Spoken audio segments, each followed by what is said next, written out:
오늘 하나님의 말씀은 고린도전서 15장 12절로 19절 말씀입니다.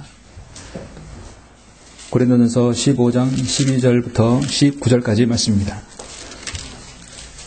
저는 오후에 설교를 15장 전체를 들어 설교할 텐데요. 핵심은 12절부터 30절, 32절까지 말씀을 드리고자 합니다.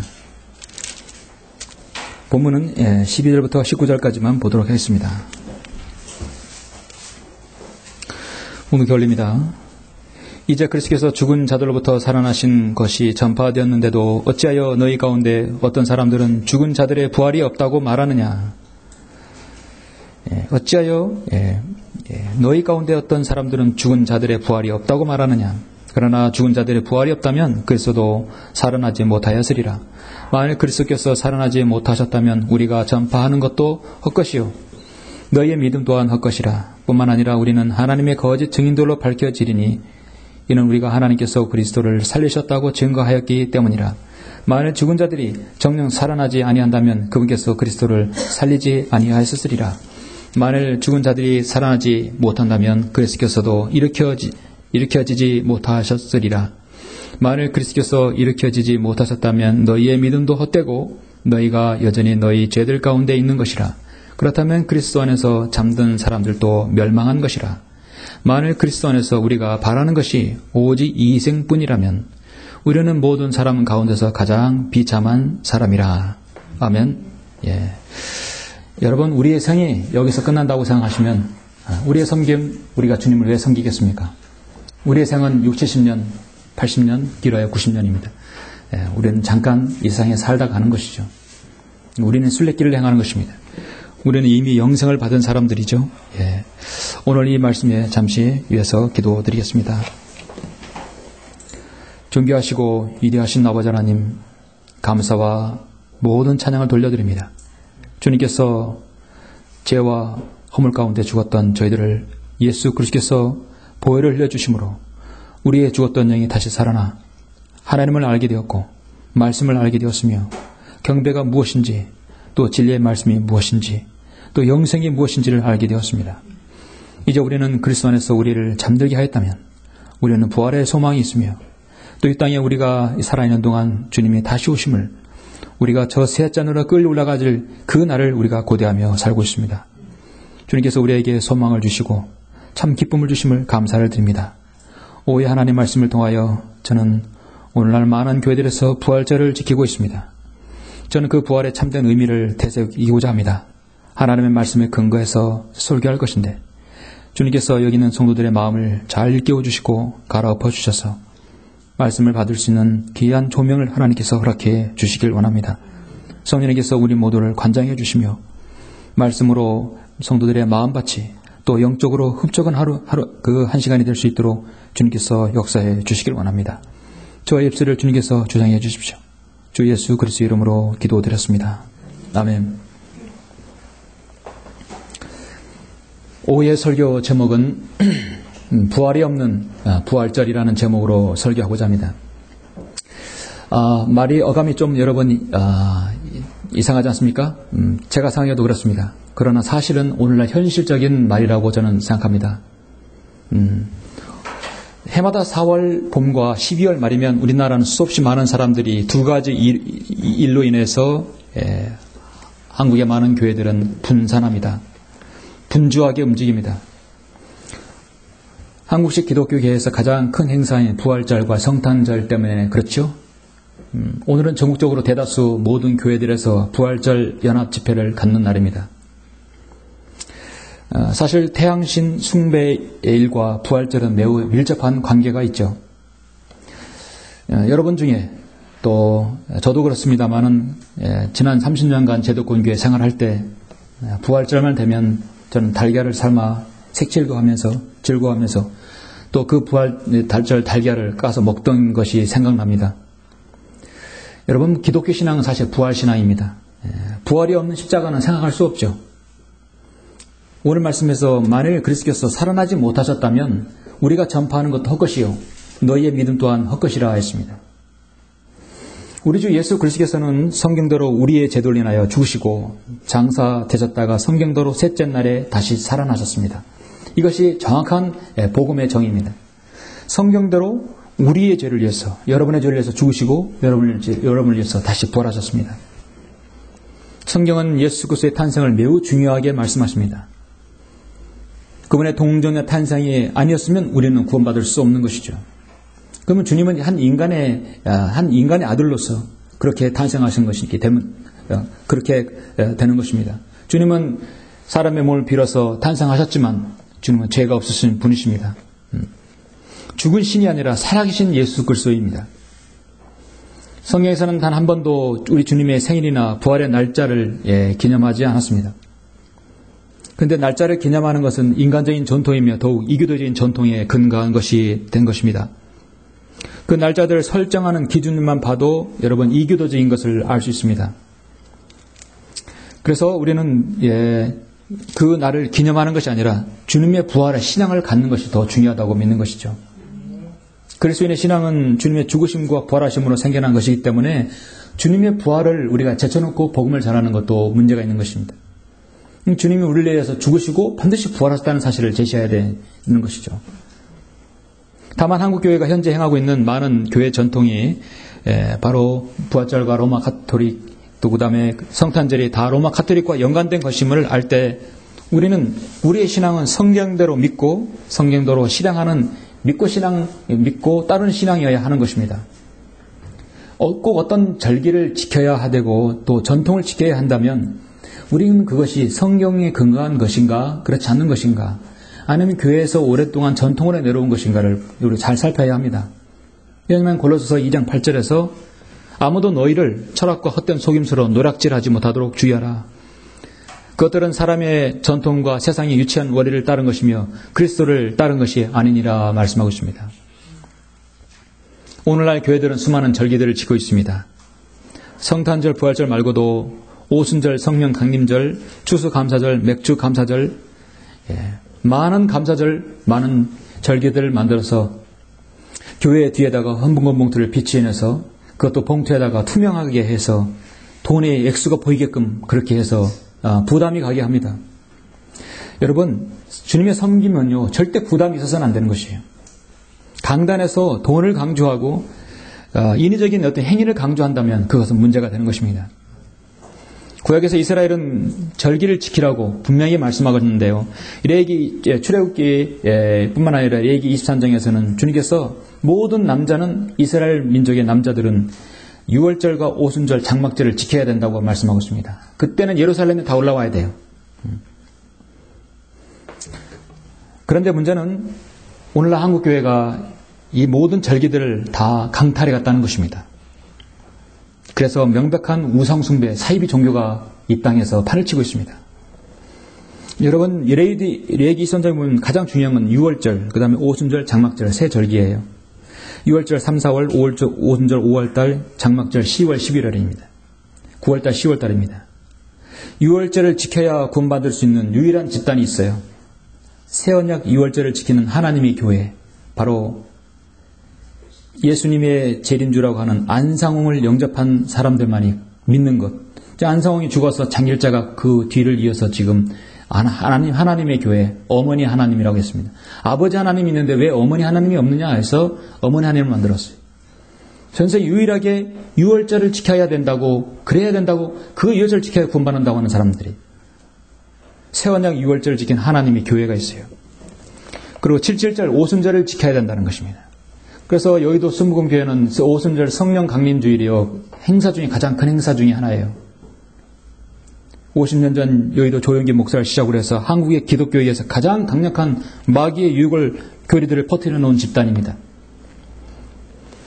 마지막으로 장막절을 지켜야 구원받는다는 장막절이 있어요.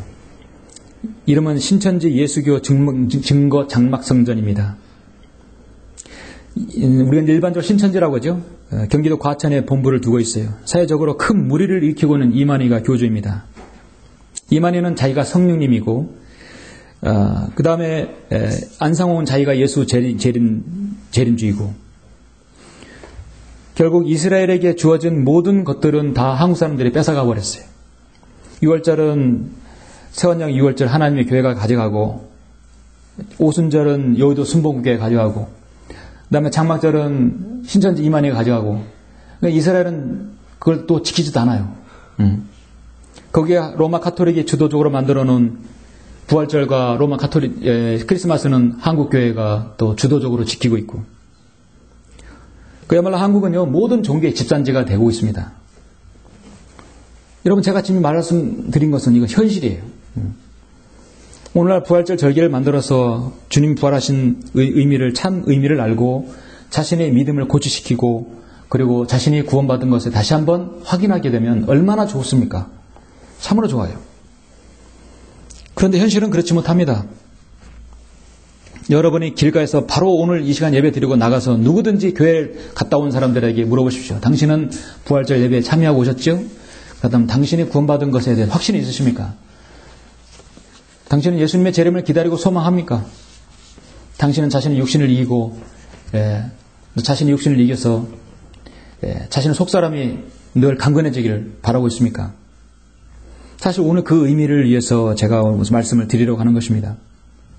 교회의 올바른 전통은 지켜도 좋습니다. 그런데 그 믿음을 지속적으로 후대에까지 전할 수 있는 건 더욱더 좋은 것이죠.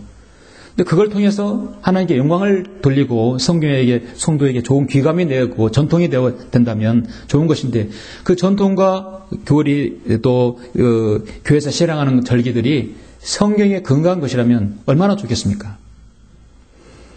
저는 오늘 본문을 고린도전서 15장 부활의 장을 선택했습니다. 여러분, 성경에서 부활은 너무도 중요하죠. 그리고 우리가 신학성도로서 사도 바울 서신서를 교리로 삼는 사람들로서 고린도전서 15장은 성경에서 정말 빼놓을 수 없는 장입니다. 말씀드렸듯이 고린도서 15장 3, 4절에서 내가 받은 것을 먼저 너에게 전달하였나니 이는 성경도 그리스도께서 우리의 죄들로 인하여 죽으시고 장사되셨다가 성경대로 셋째 날에 다시 살아나셨다, 부활하셨다. 이게 바로 복음의 진수입니다. 예수님께서 나를 위해 죽으시고 부활하셨다는 것이죠. 부활의 중요성, 모든 그리스도의 소망의 죽음과 사망을 이기신 바로 주님의 승리, 주님의 그 부활과 우리 그리스도인의 희열의 장이 바로 고린도전서 15장입니다. 이 본문에서 우리는 잠시 이 땅의 순례자의 삶을 살고 있는 동안 그리스도인에게 어떤 소망이 있는지를 알려주고 있습니다. 사도 바울 서신서에서 너무도 중요한 부분입니다. 제가 지난 한 주간을 보내면서 거리 곳곳에 오늘 부활절 연합예배를 드린다는 광고를 많이 봤습니다. 이번 주는 저는 백석대에서 어디에서 홀에서 한다고 하죠. 아마도 전국 단위에서 교단 산하에 이르기까지 전국적으로 오늘 새벽부터 저녁까지 많은 교인들이 아마 또 모여서 성공회, 감리교, 구세군, 성결교, 순복음, 침례교, 복음교회, 루터교 많은 교단들이 통합과 합동, 합신 모든들이 모여서 부활절 연합예배를 드린다고 하고 있을 것입니다. 부활절은 언제부터 유래되는 것인가? 부활절의 시작은 니케아 공의회 AD 325년에 봄의 첫날 춘분이죠. 춘분 3월 21일 이후에 만월 후에 첫 주일 또 만월이 주일일 경우에 그 다음 주일로 지켜질 것을 결정한 것입니다. 어디에서요? 로마 카톨릭에서 정한 것이. 그걸 개신교가 그대로 답습한 것입니다. 부활주일 이후 50일이 부활절 기간이고 교회력에 따라 지키는 현재의 부활절은 고대 이교도 종교에서 유래된 것으로 이스터라는 말로 사람들은 알고 있죠. 그래서 아스타롯이라고 발음됩니다. 바로 비너스라는 이스터라는 여신의 축제일입니다. 성경에 근거한 것이 전혀 없습니다. 많은 한국 교인들이 왜 부활절을 지키느냐라는 질문에 그것은 교회의 전통이 아니냐고 반문할 것입니다. 그러면 또 예수 그리스도의 부활을 기념하는 것이 무엇이 문제이냐고 우리 물을 수도 있어요. 예, 좋습니다. 주님의 부활을 기념하는 건 너무나 중요하고 너무 강조하는 것이죠. 말씀드렸듯이 그것이 성경에 근거한 것이고 그 부활절을 지킴으로써 오늘 제가 여러분에게 설교한 세 가지를 반드시 짚고 넘어간다면 부활절은 우리는 정말 중요한 것입니다. 그런데 정말 부활절에 이 세 가지를 짚고 넘어갈 것인가? 성경에 오늘 15장에 제시한 세 가지를 그들이 정말 짚고 넘어갈 것인가? 짚고 넘어간다면 정말 중요한 것입니다. 사도 바울은 로마서 1장에서 거룩의 영으로는 죽은 자들로부터 부활하여 능력으로 하나님의 아들이 선포되었다 말씀하고 있습니다. 주님께서 부활의 능력으로 하나님의 아들로서 선포되었다고 분명히 말씀하고 있습니다. 우리 그리스도인에서 주님의 부활은 위대한 사건입니다. 그러나 교회에서 지켜지는 부활절 자체가 그 시기와 유래는 로마 카톨릭 우상 숭배 사상에서 전해진다는 사실을 안다면 우리 한국교회 성도들은, 교인들은 정말 알아야 할 것입니다. 여러분 잠시 사도행전 12장 4절을 한번 보시죠. 사도행전 12장 4절을 보시면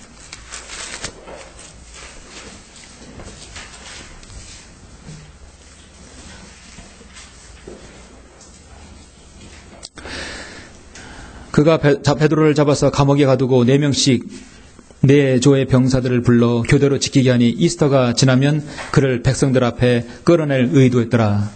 이스터가 지나면. 그런데 오늘 대다수의 사람들이 부활절을 영어로 이스터라고 말하고 있죠. 사실 이스터가 부활절이 아닙니다. 이스터는요, 이교도들의 우상숭배의 일입니다.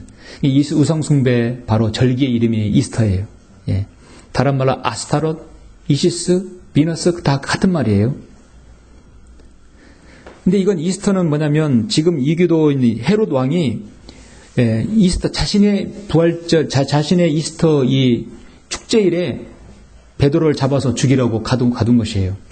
근데 이것을 개혁 개정판과 개혁 성경이 무엇이라고 변개되었냐면 이렇게 그대로 말씀드립니다. 사도행전 22장 4절에 보면 잡음에 옥에 가두어 군사 4씩 4패에 맡겨 지키고 이스터란 말이 아니라 6월절 후에 백성 앞에 끌어내고자 하더라. 이거 6월절이라 바꿔놨어요.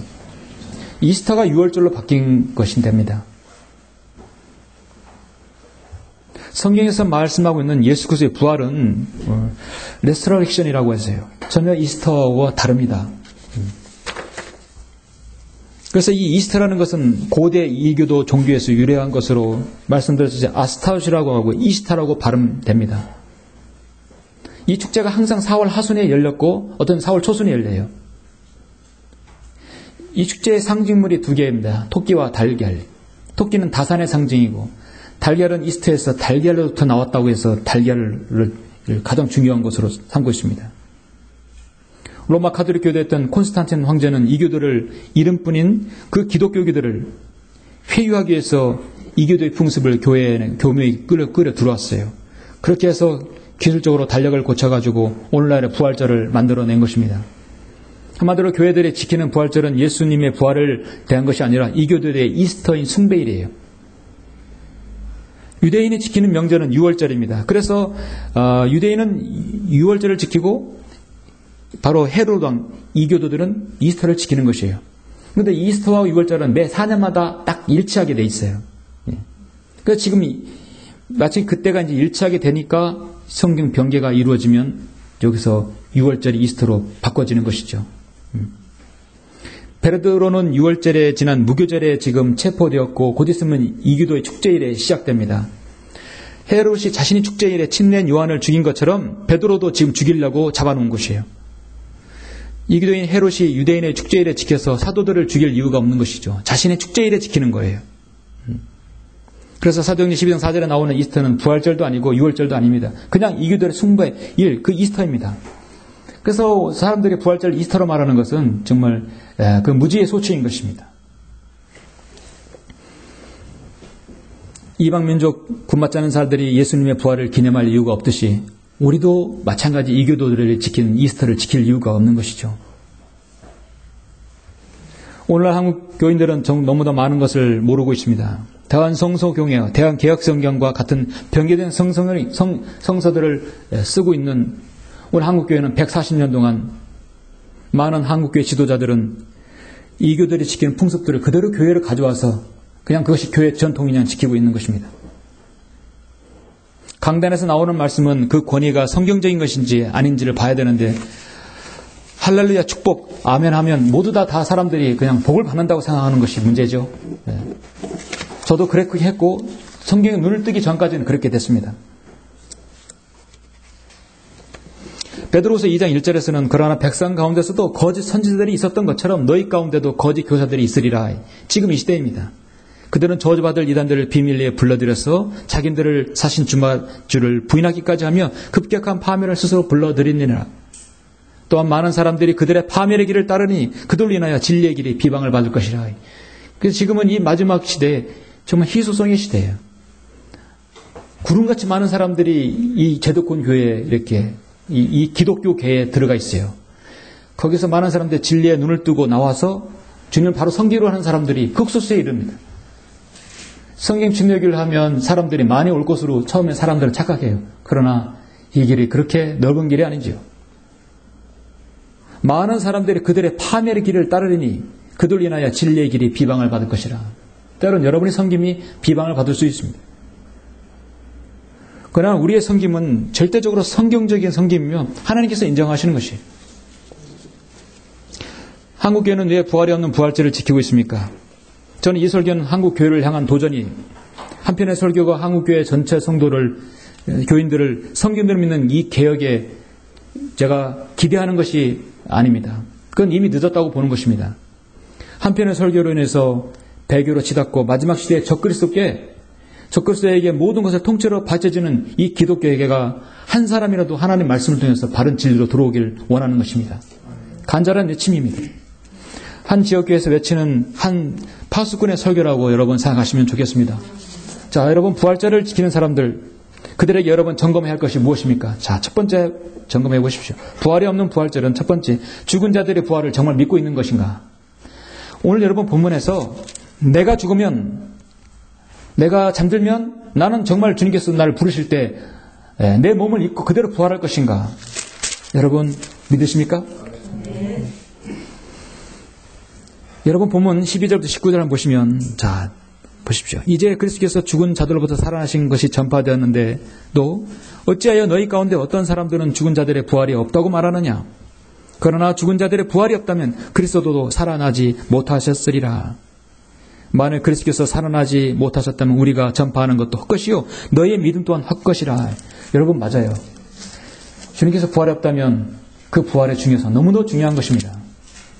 마지막 19절에도 보시면 만일 그리스도 안에서 우리가 바라는 것이 오직 이생뿐이라면 우리는 모든 사람 가운데서 가장 비참한 사람이라. 주님을 위해서 헐벗고 굶주리며 때로는 고난당하며 때로는 헌신하며 때로는 생을 여러분 하고 싶은 거 다 절제하고 참았을 때 여러분 누가 손해보는 것입니까? 이 땅에서 섬기는 것이 이생뿐이라면 우리의 생이 영원하지 못하고 이제 그리스도 심판상 앞에 상급도 없고 주님 앞에 내어놓을 것이 아무것도 없고 생이 이생뿐이라면 정말로 성경대로 우리가 가장 비참한 사람이 될 것입니다. 성경 요한복음 3장 7절에서 너희는 거듭나야 된다고 말씀하고 있어요. 자, 우리는 우리 안에 육체가 있고 여러분 혼이 있고 그 안에 영이 있죠. 모든 사람은 여러분 구원받기 전에는 그 영이 죽어서 태어나요. 영이 죽어 있어요. 그래서 에베소 2장에서 허물과 죄들 가운데 죽었다고 말씀하고 있어요. 자, 여러분과 저는 다 영이 죽어 있었어요. 그렇죠? 그러나 예수 그리스도를 주로 시인하고 영접했을 때 내 안에 성령님이 딱 들어와 계시면 여러분의 죽었던 영이 먼저 살아나는 거예요. 그러니까 이 안에 여기 있는 모든 분들은요, 기본적으로 영의 부활을 다 경험하신 분들이에요. 그렇죠? 죽었던 영이 살아난 거예요. 충무산업병원에서 복음을 전하는데 누가 질문을 해요. 죽었던 영이 살아나는 것이 어떤 의미입니까? 그 질문을 했을 때 제가 이렇게 대답했어요. 죽었던 영이 살아나는 것은 하나님과 반응한다는 것이에요. 하나님 말씀에 반응을 한다는 얘기예요. 그렇죠? 자, 죄가 내 안에 들어오면 그걸 밀쳐내는 성격이 있는 것이에요. 하나님 말씀이 들어오면 반기게 되고 죄가 밀치게 되는 것이에요. 그리고 하나님 말씀이 내 안에 들어오면 깨닫게 해주시고 조명을 주시는 거예요. 그렇죠? 그러니까 여러분이 거듭났는지 안 났는지 스스로 평가하는 것은 가장 중요한 건 하나님 말씀이 내 안에 들어오면 기쁨이 있고 즐거움이 있고 소망이 있고 정말 내가 영생을 얻는 것은 그 희열이 있는 것인가? 죄를 지으면 즉각적으로 자백하고 있는가? 하나님을 찬양하는 것에 정말 즐거워하고 있는 것인가? 구원받은 증거들이 얼마나 많습니까? 정말 지옥의 형벌을 여러분 정말 체감하고 있습니까? 구원받지 않은 사람들이 정말 안타깝고 연민을 느끼고 있습니까? 이 귀한 말씀 저 사람에게 알려줘야 되는데 그 간절함이 있습니까? 여러분 자신이 정말 구원받은 그리스도인이라면, 영의 부활을 경험한 사람이라면 알아야 할 것입니다.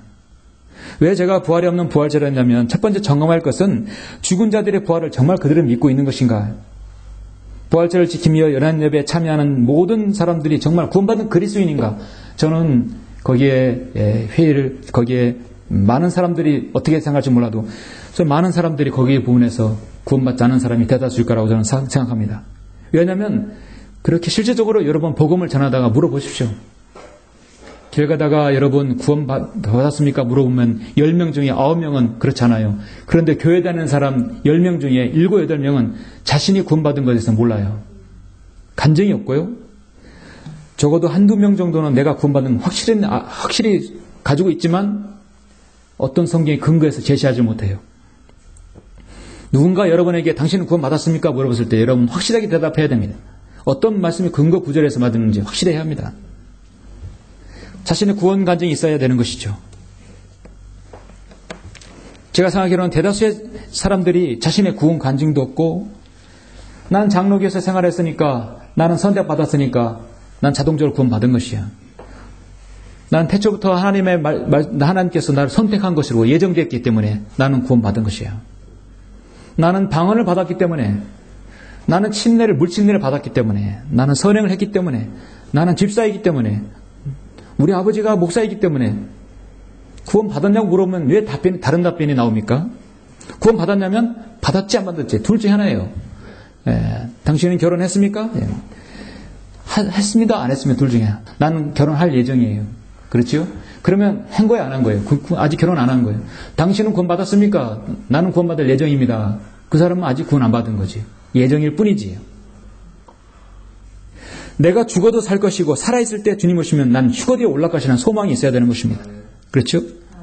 50절에 여러분 보시면 50절에서 그러나 형제들아 내가 이것을 말하노니 혈과 육은 하나님의 나라를 상속받을 수 없으며 썩을 것은 썩지 않을 것으로 상속받을 수 없느니라.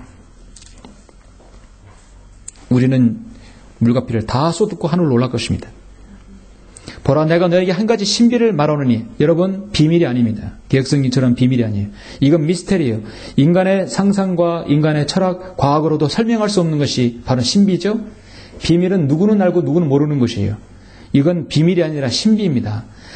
영이 거듭난 모든 그리스도인에게 향한 신비예요. 우리가 다 잠잘 것이 아니요 오히려 우리 모두가 변화될 것이니 마지막 나팔 소리에 눈 깜짝하는 순간에 그러하리라. 나팔 소리가 나면 죽은 자들이 썩지 아니하는 몸으로 일으켜지며 우리도 변화되리라. 그리하여 이 썩을 몸이 반드시 썩지 않은 몸을 입고 이 죽을 몸이 반드시 죽지 않은 몸을 입으리라.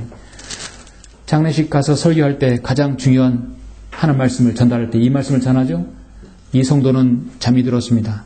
다시 일어날 것입니다. 그 부활의 소망이 있는 것이에요. 지난주에 제가 일이 있어서 안산에 갔었습니다. 제 장모님이 안산에 사시는데요. 어머님도 뵙고 베트남에서 성별에서 주님을 섬기고 있는 한 자매를 잠시 볼 일이 있어가지고 갔습니다.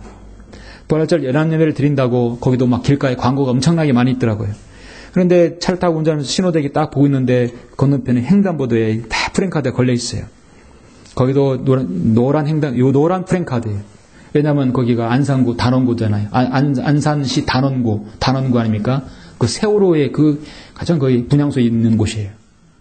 그런데 여기 이제 부활절 연합예배를 드린다고 광고가 됐는데 거긴 특별한 광고였어요. 제가 사진도 찍었는데요. 뭐라고 적혔냐면 세월호 가족과 함께하는 부활절 연합예배라고 이렇게 되어 있더라고요. 부활절 연합예배 때 세월호 가족을 초청한다는 것이죠. 그 세월호 가족 그들에게 정말 위로를 주고 소망을 주고 그들에게 복음을 전파하면 얼마나 좋겠습니까? 저도 연합예배 많이 참석했어요. 그러나 거기서 한 번도 복음의 진리가 나오지 않았어요. 저는 지난 세월호 사건이 터진 지금 거의 1년이 돼가죠. 오늘날 정부 좌파 세력들이 지난 1년간 세월호 유가족의 이름을 써먹을 때가 얼마나 많았습니까? 그들과 함께하고 그들을 이루한다고 국회에서 통과된 법까지 거스리고 있어요.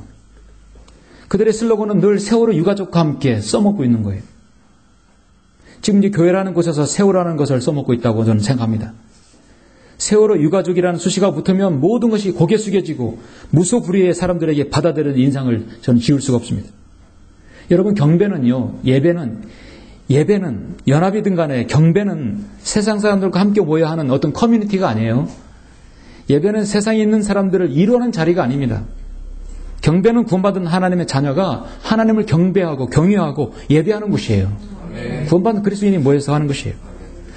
세월호 유가족을 진정으로 위로하고 그들을 걱정한다면 그들에게 복음을 전하고 생의 소망을 갖게 하는 것이죠. 영원한 생의 소망을 갖게 하는 것이 진정한 위로와 그들에게 줄 수 있는 것입니다. 정말 복음을 전파해서 그들을 초청해야 하는 것입니다.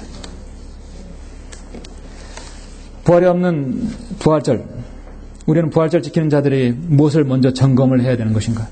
이건 우리도 그렇게 동일하게 점검을 해야 되는 것입니다. 두 번째는 주님의 재림을 정말 믿으며 기다리고 있는 것인가? 실질적인 것이죠. 여러분 20절부터 28절까지 보시겠습니다. 자, 성경 본문 20절, 28절 보시면, 그러나 이제 그리스도께서는 죽은 자들로부터 살아나셔서 잠들었던 자들의 첫 열매들이 되셨느니라. 사망의 사람으로 말미암은 것 같이 죽은 자의 부활도 사람으로 말미암는도다. 이는 아담 안에서 모든 사람이 죽은 것 같이 그리스도 안에서 모든 사람을 살게 하려 함이라. 그러나 각자 자기의 서열대로 되리니 그리스도가 첫 열매들이요. 그 다음은 그리스도께서 오실 때 그분께 속한 사람들이라. 그 후에는 끝이 오리니 주께서 모든 정서와 모든 권세와 능력을 폐하시고 그 왕국을 하나님 곧 아버지께 바칠 때라. 주께서 모든 원수를 자기 발 아래 두실 때까지 통치하셔야 하니니 멸망받게 될 마지막 원수는 사망이라. 만물을 그의 발 아래 복종시켰다고 하셨으니 만물이 그의 아래 복종하였다고 말씀하실 때 만물을 그의 아래 복종시켰던 그분은 제외된 것이 분명하도다. 만물이 그분께 복종할 때 그때 아들 자신도 만물을 자기에게 복종케 하신 그분께 복종하시리니 이는 하나님께서 만물 안에서 모든 것이 되려 하심이라.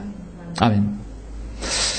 우리 주님은 그리스도 안에 첫 열매들이라 했습니다. 여러분, 주님께서 부활하실 때 셋째 날 올라가실 때 구약에 죽은 먼저 잠들었던 구약의 성도들을 데리고 올라가셨죠. 그래서 첫 열매들이라 복수라고 나오는 것입니다. 이제 우리는 우리 주님께서 부활하신 이후 우리 그리스도 안에서 잠든 성도들은 먼저 이제 그들은 올라갈 것입니다. 요한계시록의 20장 5절 보면은 그러나 죽은 자들 가운데서 그 나머지는 천년이 끝날 때까지 다시는 살지 못하리라. 이것이 첫 번째 부활이라. 첫 번째 부활에 참여하는 자는 복되고 거룩하도다. 둘째 사망이 그들을 다스리는 권세가 없고 오히려 그들이 하나님과 그리스도의 제사장들이 되어 천년 동안 그와 함께 통찰이라. 그래서 여러분 지금 주님을 믿으면서 혹시 잠든 성도가 있다면 그들은 이제 주님께서 우리를 부르시면 먼저 올라가고 우리 뒤따라 올라갈 것입니다. 그들이 바로 첫 번째 부활에 참여하는 자들이라고 성경은 말씀하고 있어요. 주님과 함께 천년 동안 통치하겠다고 말씀하셨어요. 그러면서 주님은 마지막으로 교회를 초청하고 있습니다. 보라, 내가 문 앞에 서서 두드려노라. 누구든지 내 음성을 듣고 문을 열면 내가 그에게로 들어가서 그와 함께 먹으며 그도 나와 함께 먹으리라 했습니다. 주님은 지금 교회 문 밖에서 계속 두드리고 계십니다. 하나님의 말씀을 제시하며 기다리고 계십니다. 교회 안에서 구원받지 못한 사람이 있다면 반드시 어떤 경로를 통해서 구원받아야 되고요. 두 번째는 구원받은 성도들에게는 소망이 있어야 합니다. 우리가 이 땅에서 언제까지나 이 교회 시대에 살겠습니까? 주님께서 이제 오실 날이 다가왔습니다. 언제일지는 모르지만 이제 곧 다가왔습니다. 주님께서 여러분을 부르실 그날이 왔습니다. 우리 주님께서 첫 열매들이 되셨고 우리가 이제 두 번째 열매가 이제 첫 번째 부활에 참여하는 자들이 되는 것입니다. 나는 부활이요 생명이니 나를 믿는 자는 죽어도 살 것이며 죽었으니까 부활하죠. 또 살아서 나를 믿는 자는 누구나 영원히 죽지 아니하리라. 바로 이건 여러분과 저에 해당하는 말씀이죠. 살아서 나를 믿는 자는 영원히 죽지 아니하리라. 요한복음 11장에서 말씀했습니다. 내가 이것을 믿느냐에 말씀하셨어요. 우리가 죽음을 보지 않고 살아서 주님 올라간다면 저 셋째 하늘에서 그리스도 심판석이 있을 것입니다. 그리고 어린 양의 혼인잔치가 있을 것이고, 그리고 7년 이후에 이제 내려와서 주님과 함께 이 세상을 통치하실 것입니다. 1000년 동안 통치합니다. 천년이 끝나면 영원한 새하늘과 새 땅이 있는 것이, 그리고 새 예루살렘에 들어가는 것입니다. 오늘날 많은 교회들이 정말 주님의 재림을 기다리고 있다 한다면 하지 말아야 할 것이 있어요. 이 땅에서 잘 먹고 잘 사자고 하는, 이 땅에서 돈을 벌어야, 이 땅에서 축복을 받아야 그것이 잘 섬긴다고 하는 것들은 모두 가짜인 것입니다. 삼중 축복, 오중 축복, 삼중 복음, 오중 축복, 이것은 성경에도 없는 것이에요. 왜 무천년 후천년주의가 생겨났습니까? 주님의 재림을 기다리지 않는 거예요. 오늘 세상에 있는 많은 NGO 단체라든지 많은 단체들이 어떻습니까? 주님의 재림을 기다릴 필요가 없어요. 우리가 이 땅에서 평화를 만들고, 우리가 이 땅에서 핵을 없애고, 이 땅에서 전쟁을 없애고, 그래서 유엔이 만들어지지 않았습니까? 그래서 전쟁의 무기를 다 치워버리고, 이 땅에서 우리 평화를 만들자. 우리 주님의 재림을 기다릴 필요가 없다고 믿는 사람들입니다. 주님의 재림이 없어도 우리끼리 평화를 만들고 무엇을 한다는 것이죠.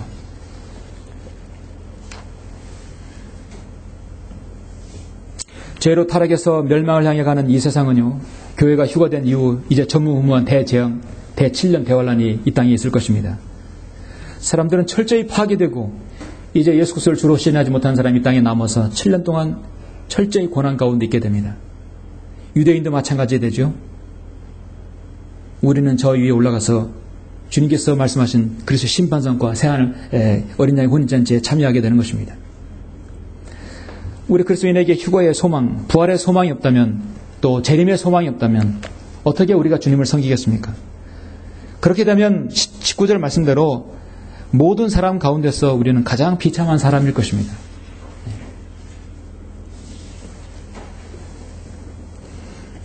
고린도후서 11장 2절에서 주님께서 여러분에게 순결한 천하라 했어요. 여러분이 예수 그리스도를 믿고 구원받은 순간 여러분은 주님과 함께 혼인식을 한 것이, 이 혼인예식을 정혼을 한 사이입니다. 교회는 예수 그리스도의 신부라고 우리가 말씀하죠.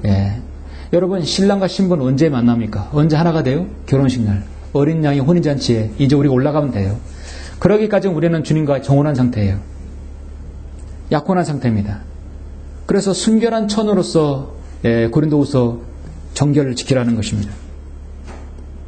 죄와 세상으로부터 성별하여 자신을 지키라 했어요. 이 세상의 변화를 따라가지 말고 하나님 말씀대로 성별되어서 살아가라고 했습니다. 우리는 그렇게 약혼한 우리 신부예요. 정혼한 신부예요. 이 약속을 한 신부가 되는 것입니다. 그런데 그 신부가 주님 정혼하기 전에, 결혼하기 전에 간음을 저지르면 어떻게 되겠습니까? 엄청난 죄를 짓는 것이에요. 야고보서 4장 4절에서 너희 간음하는 남자들과 간음하는 여자들아, 세상과 친구되는 것이 하나님과 원수되는 것을 알지 못하느냐. 주님과 정혼한 상태인데 세상과 짝이 되고 세상과 친구가 되고 세상과 하나가 되면 영적 간음이 되는 것이죠. 우상숭배도 마찬가지예요.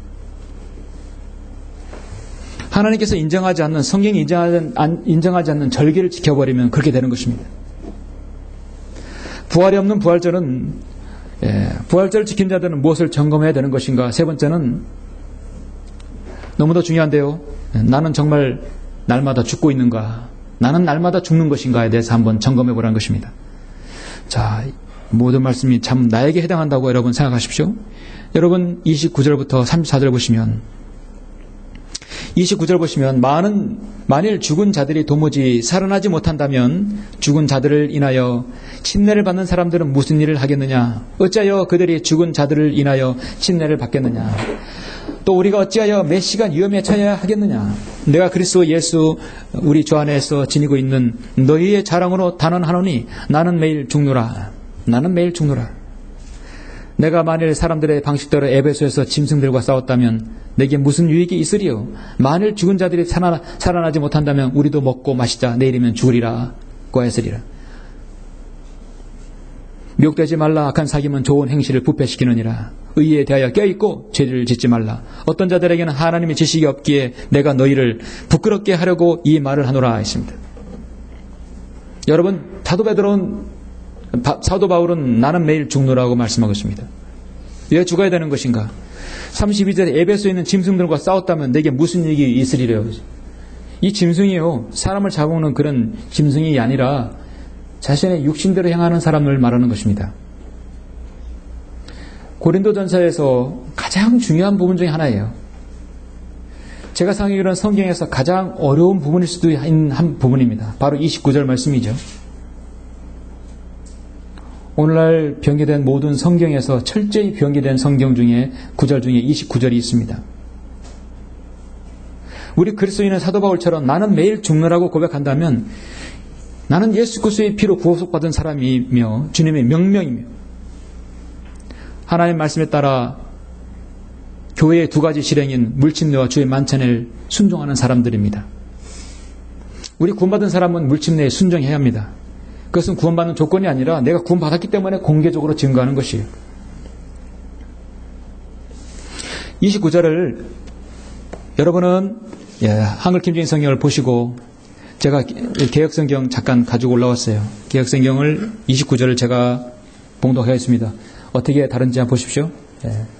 개혁 개정판과 이 부분은 똑같습니다. 여러분 바른 성경 보시고 제가 개혁 성경 읽겠습니다. 만일 죽은 자들이 도무지 다시 살지 못한다면 죽은 자들을 위하여 세례받는 자들이 무엇을 하겠느냐? 어찌하여 저희를 위하여 세례를 받느냐? 다시 한번요. 만일 죽은 자들이 도무지 다시 살지 못하면 죽은 자들을 위하여 세례받는 자들이 무엇을 하겠느냐? 어찌하여 저희를 위하여 세례를 받느냐?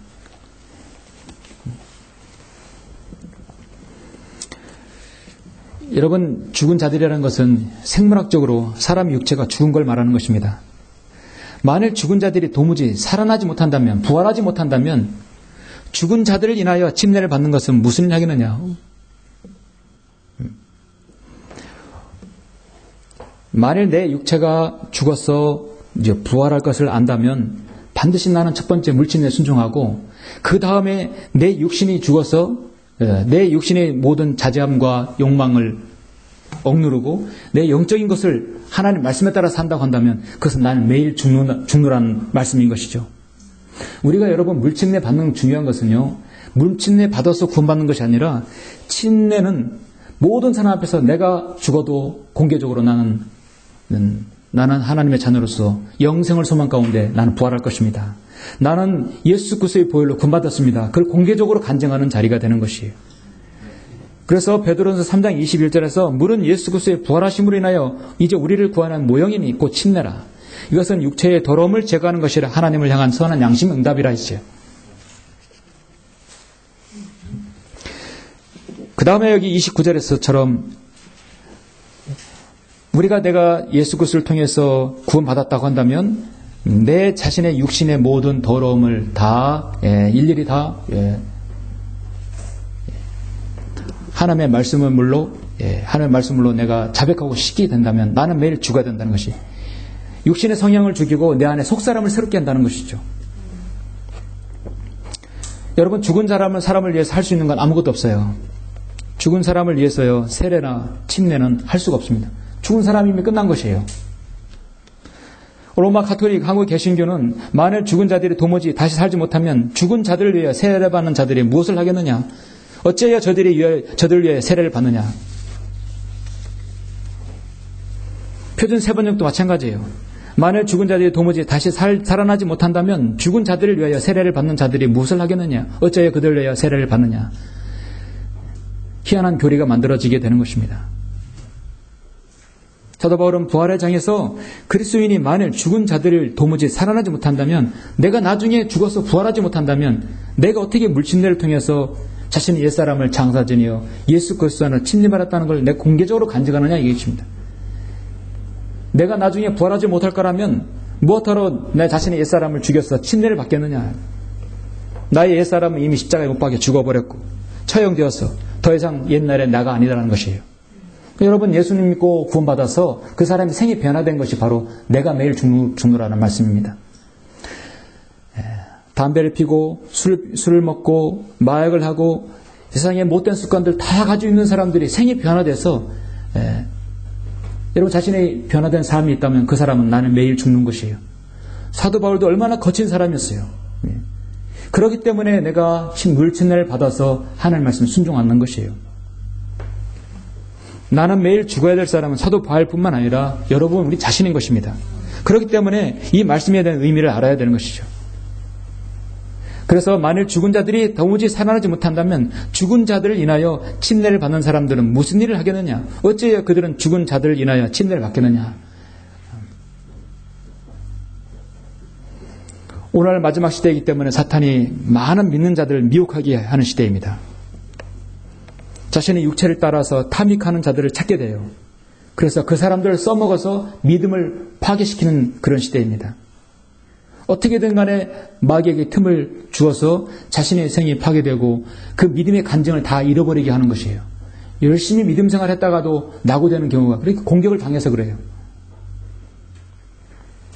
어떤 사람은 탐욕으로 해서, 어떤 사람은 게으름으로 해서, 어떤 사람은 자신의 습관으로 인해서 믿음의 간증을 잃어버리게 하는 거예요.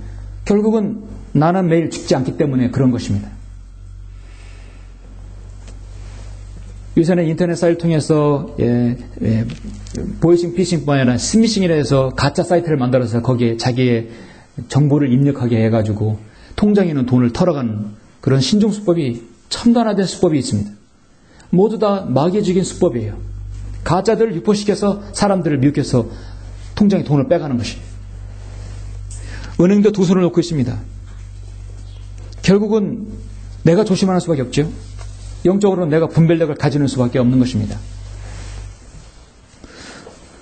사도 바울이 그들의 에베소에 있는 짐승들과 매일 싸웠다면 나에게 무슨 유익이 있겠느냐. 그러니까 미혹되지 말라.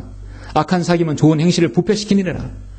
자신의 좋은 행실을 부패시키게 되면 나는 매일 죽지 못하는 것이. 여러분 자신의 어떤 육신적인 일을 행할 때 사도 바울이 했던 나는 매일 죽노라는 말 여러분 마음에 새기십니까? 내가 죽어야지. 우리는 말하죠? 내가 죽어야지. 내가 뭐가 죽겠네. 육신적인 상향이 죽어야 된다는 얘기예요. 정말 부활절에 참여하는 자들은 자신이 죽어도 살을 것을 믿고 주님의 재림을 소망하고 내가 좀 더 육신적이지 아니하고 영적 생명을 위해서 죽어주는 것이, 내가 참는 것이에요. 진리에 대해서는 참지 마시고 거짓에 대해서는 여러분 참아야 되는 것입니다. 내 죄에 대해서는 내가 그를 죽여야 되는 것입니다. 그래서 갈라디아서 2장에서는 내가 그리스도와 함께 십자가에 못 박혔다고 말씀하고 있어요. 그게 바로 내가 매일 죽는 것입니다. 우리 모두는 죽어야 사는 사람입니다. 우리는 자신이 부서지고 자신이 낮아지고 자신이 죽어서 자신의 육신적인 모습 성향에서 영적인 모습으로 늘 성향이 바뀌어야 되는 사람들입니다. 사랑하는 성도 여러분, 자신의 부활의 신앙을 가졌고 주님의 재림을 기다리고 있고 나는 매일 육신을 굴복시키고 있다고 한다면 여러분 하나님 말씀에 순종하는 것입니다. 지옥의 바른 교리와 실행을 따르는 것입니다. 이 거대한 배교의 물결에서 여러분이 빠져나오는 것입니다. 근데 문제는 잘못된 교회에서 그거 잘못된 거야. 문제 있어. 그래서만 내가 하나님 바로 섬기면 되겠지? 그것은 뭐냐면 잠언 24장 21장 4절에 말씀하고 있는 악인의 쟁기질은 죄라고 말씀하고 있는 것이에요. 하나님께서는 여러분에게 여러분이 속한 그 소속과 그 어떤 성별하지 않았다면 그 안에서 여러분 누구를 변화시키는 것이 아니라 내가 그곳에서 성경은 빠져나오라고 디모데전서 6장에서 말씀하고 있어요. 그런 곳에서 내 자신을 빠져나오라. 여러분과 저도 다 그곳에서 빠져나왔죠?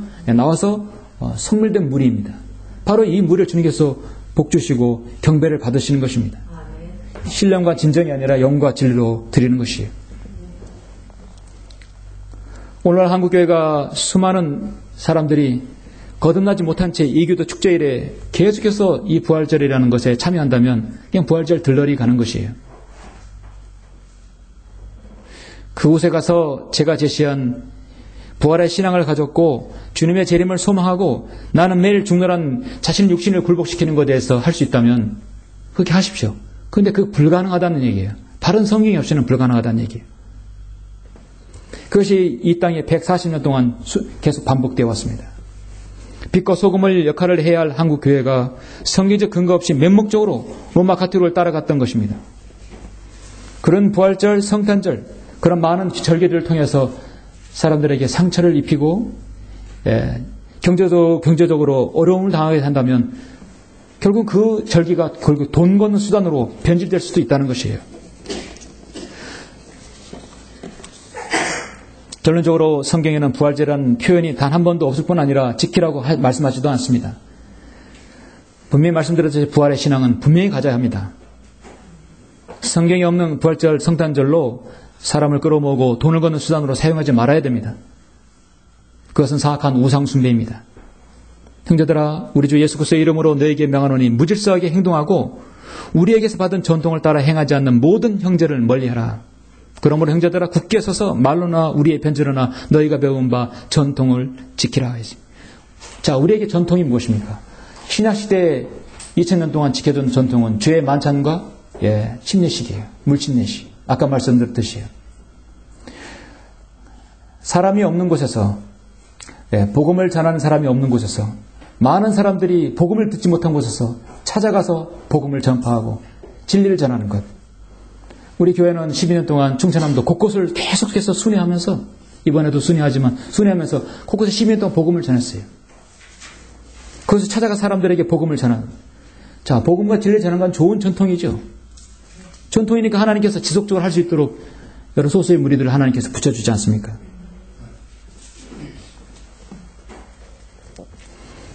골로새 2장 8절에서 아무도 너희를 철학과 헛된 속임수로 누락질하지 못하도록 주의하라. 그것들은 사람의 전통과 세상의 유치한 원리를 따르는 것이며 그리스도를 따르는 것이 아니니라.